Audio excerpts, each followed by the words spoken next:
तो आपका सवाल यह है कि भगवान ने इंसानों को क्यों बनाया, और भगवान ने दुनिया बना करके इंसानों को सफरिंग दी और हर रोज़ बढ़ाते जा रहा है दुनिया को और एक्सपैंड करते जा रहा है। और जितना दुनिया में वैरायटी होगी, फैलाव होगा, उतना ही हम लोग डिज़ायर होगी और उतना ही हम लोग सफ़र करेंगे। तो इससे अच्छा बेहतर होगा कि भगवान इंसानों को मार ही दे और फ्यूचर में भी ऐसा कुछ इंतज़ाम कर दे कि इंसान पैदा ना हो तो सफरिंग नहीं होगी। बहुत दर्द और तकलीफ़ है इस कंडीशन में, जो पूरे के पूरे इंसानियत को मारने के लिए सोच रहा है कि भगवान ही मार दे। तो क्या भगवान मार नहीं रहा है हम लोगों को? हर किसी को पैदा करके मार रहा है अगर भगवान मार रहा है तो?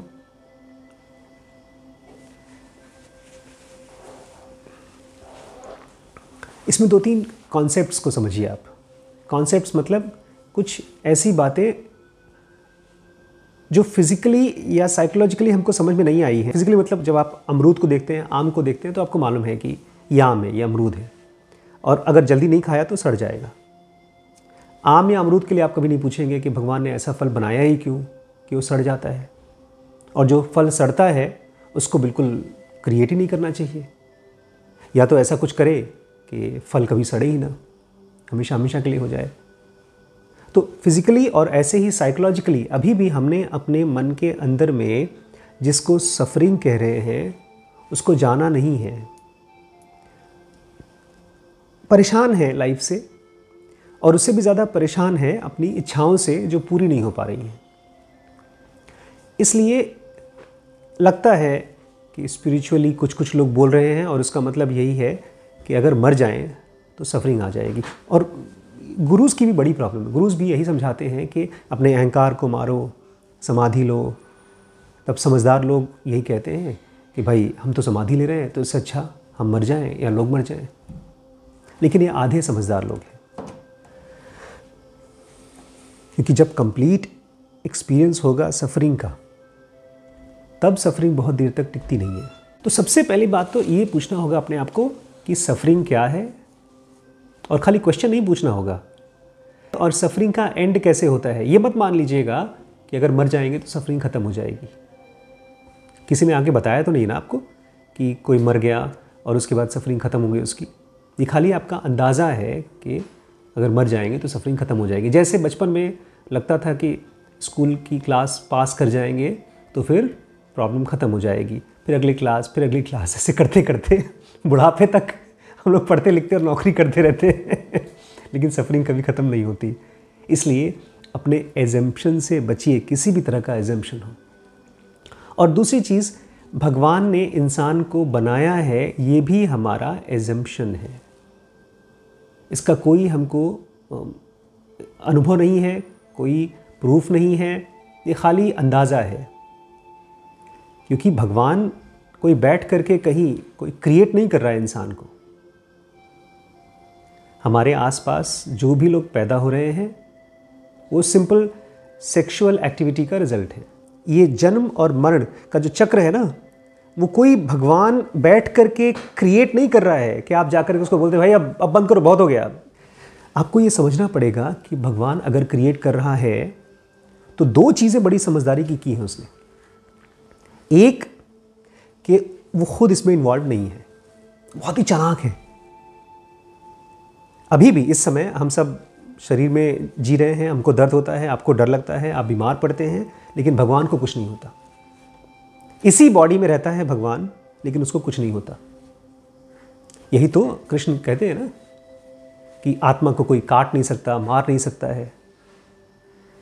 आत्मा हमेशा जगती रहती है, समझदार रहती है। तो उसने एक समझदारी की बात क्या की कि ऐसी कचरा चीज़ बनाई और अपने को उसमें से अलग रख दिया। और दूसरी समझदारी की चीज़, इसका प्रोसीजर भी उसने हमारे कंट्रोल में डाल दिया है कि तुम्हारी मर्ज़ी है। अगर तुम्हें बनाना है, क्रिएट करना है, बच्चे पैदा करने हैं, अपनी स्पीसीज़ को आगे बढ़ाना है तो बढ़ाओ। ऑप्शंस रखे हैं, जैसे कोई शॉपिंग मॉल में दुकानों में सामान रहता है, आपके पास पैसा है, जाइए पैसा दीजिए, सामान ले लीजिए। ऐसे ही आपको स्पर्म दे दिया, आपको ओवम दे दिया, 2 लोग सेक्स करिए, बच्चा पैदा करना है तो करिए। और अब तो समझ भी दे दी कि अगर आपको नहीं बच्चा पैदा करना है तो आप क्या क्या तरीके से बच्चा न पैदा करें। लेकिन आपका क्वेश्चन ये नहीं है कि हम बच्चा पैदा क्यों न करें, वो तो आप समझ चुके हैं कि अगर बच्चे पैदा किए तो सफरिंग हमको भी होगी, बच्चे को भी होगी। आपका क्वेश्चन ये है कि अब इस सफरिंग वाली दुनिया में से हम फ्री कैसे हो सकें। बच्चे ने कहा कि भगवान ने दुनिया बनाई क्यों, इस दुनिया में कौन कौन सी चीज़ें हैं जिससे डरना चाहिए हम लोगों को। एक मौत, एक बीमारी और इस तरह की बहुत सी चीज़ें, ब्रेकअप, गरीबी, एट्सेट्रा एट्सेट्रा। और वो सब क्यों है? पता है क्यों है? क्योंकि हम लोगों को इस फिजिकल बॉडी के सेंसेस का बहुत ज़्यादा चस्का है। हम रह नहीं सकते। ये एक्सपेरिमेंट करके देखिए, एक दिन बिना मोबाइल के रह के देखिए, एक हफ्ते बिना मिठाई खा के देखिए, एक्सपेरिमेंट के तौर पे। ये इसलिए नहीं क्योंकि गुरुजी बोल रहे हैं तपस्या करना, इसलिए जैसे जैसे आपकी ये पांचों इंद्रियों की पकड़ आपके ऊपर हल्की होती जाएगी, वैसे वैसे आप फ्री होते जाएंगे। कहते हैं ना, मरने से पहले जो आदमी मर गया उसको फिर मौत नहीं मार पाती है। तो फिलहाल किसी भगवान ने आपको क्रिएट नहीं किया है। अगर किसी भगवान ने क्रिएट किया है, इस फिजिकल बॉडी को बना दिया है और अंदर में एक छोटा सा एक ऐसा कुछ चेंबर बनाया है जो न्यूक्लियर चेंबर है, चारों तरफ एकदम ऐसा सख्त पहरा है कि कोई चीज़ उसको टच नहीं कर सकती, आपका एटॉमिक बॉम्ब भी उसको टच नहीं कर सकता और वो हमेशा सेफ रहता है। मरने के बाद भी वो सेफ रहता है, इसलिए थैंक यू बोलिए। बाकी सारी की सारी शरीर एक तरह का खेल है, जैसे आपका वीडियो गेम होता है, और उस खेल में जब तक आप इन्वॉल्व रहेंगे तब तक आप रोएंगे, परेशान होंगे, और जैसे ही आप बोलेंगे अब मुझे नहीं खेलना, वैसे ही आपकी फ्रीडम की तैयारी हो जाएगी। लेकिन आपको तो खेलना है। अभी जब तक लेक्चर चल रहा है तब तक तो अच्छी अच्छी बातें, बड़ी बड़ी बातें सुन लेंगे, सोच लेंगे। एक क्वेश्चन भी आपने पूछा है, कब पूछा है? जब कोई ना कोई फाइनेंशियल क्राइसिस रही होगी या फिजिकल प्रॉब्लम रही होगी। लेकिन उसके बाद क्या? अगर ये क्वेश्चन केवल आपका क्यूरियोसिटी है, मतलब मेंटल खुजली है, माइंड को खर्च करके ये देखिए तो सही कि सफरिंग का रूट कॉज क्या है। रूट कॉज भगवान ने तो अपना अलग कर लिया अपने आप को। तो मैं फिर से लास्ट में समराइज कर दूं, किसी भगवान ने ये दुनिया बनाया नहीं है। ये दुनिया एक तरह का डिज्नीलैंड और ढेर सारे झूले हैं। एक झूले का नाम है सेक्स। आप कभी गए हैं डिज्नीलैंड जैसी कोई जगह गए हैं? कभी मेले वेले में गए हैं? झूले पे बैठे हैं? कितना मज़ा आता है। ऐसे ही एक झूला है जिसमें आप अभी कुछ 4-5 साल में चढ़ेंगे। जब शादी करेंगे और बीवी के साथ मौज मस्ती करेंगे तो सेक्सुअल झूला है, उसको आप जिएंगे 50 साल तक। लेकिन झूले से उतरने के लिए आपको कॉन्शियसली देखना पड़ेगा, क्या मुझे सेक्स की आदत पड़ी है? कैसे मालूम पड़ेगा सेक्स की आदत पड़ी है कि नहीं पड़ी? कुछ दिन के लिए छोड़ करके। ऐसे ही आप पहले अपने आप से पूछिए, क्या आपको इस दुनिया की आदत पड़ी है?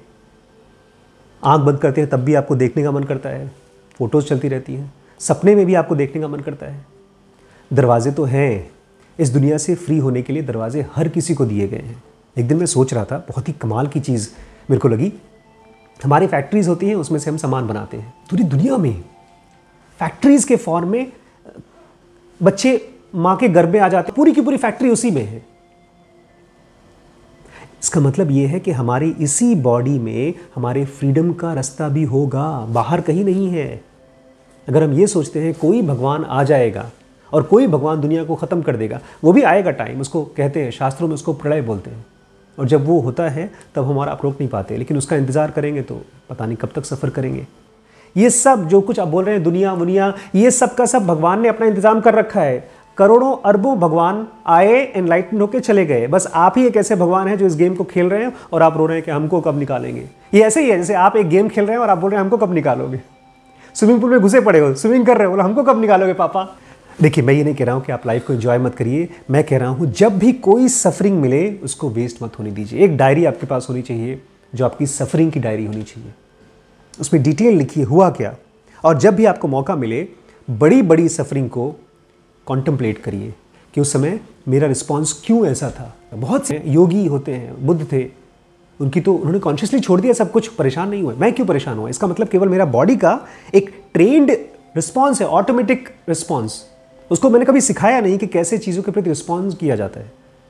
अभी मैम अभी वीडियो डाल रही हैं कुछ दिन में, 10 सेकंड के अंदर कैसे आप दूसरे को इंप्रेस कर सकते हैं। 10 सेकंड के अंदर में आपकी आंखें कैसी होनी चाहिए, आपका मुंह कैसा होना चाहिए, आपका स्माइल कैसा होना चाहिए, उसके लिए आपको कॉन्शियसली ट्रेन करना होता है। ऐसे ही आपको हर सिचुएशन के लिए, हर सफरिंग के लिए अपने आप को ट्रेन करना पड़े। कोई भी सफरिंग को वेस्ट मत करिएगा। और तीसरी लास्ट चीज़ बता दूं, भगवान ये दुनिया बनाता कैसे है। भगवान इस दुनिया को ऐसे बनाता है जैसे हम लोग पसीना बनाते हैं या बाल बनाते हैं।